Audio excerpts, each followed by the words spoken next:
You have graced our television screens as an investigative journalist. What prompted your love of storytelling and why journalism?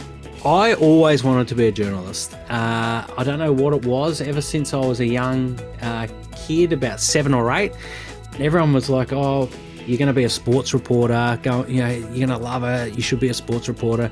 And I didn't want to be a sports reporter. I actually wanted to be a war correspondent because I wanted to tell the stories of people who needed the most help.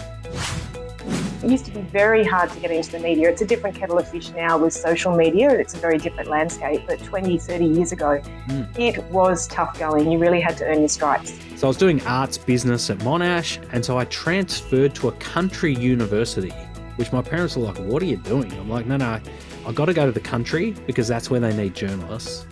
And every holidays, April, Easter, September, summer, I worked for free at the local TV station. And guess what happened?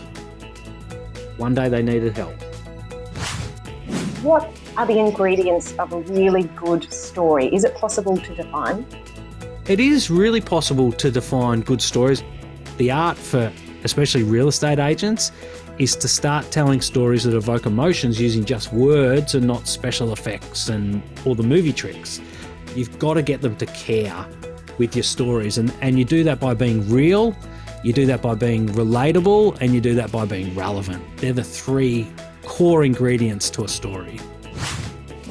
How does the real estate industry embrace this? Because there are big challenges for agents when it comes to marketing both properties and marketing themselves. Where do they begin? Where should they start? Not everyone's trained in being a broadcaster.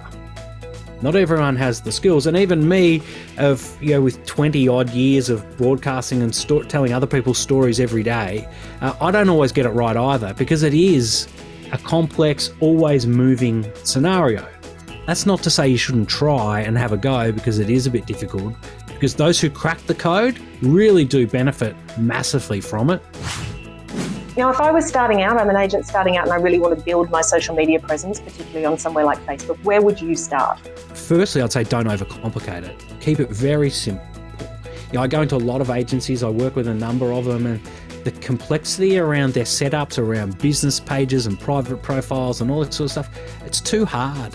It's too complicated. There's too much technology involved. They've got CRMs, they've got auto posting bots, they've got all this sort of stuff. Get rid of it all. Chuck it all in the bin and be human.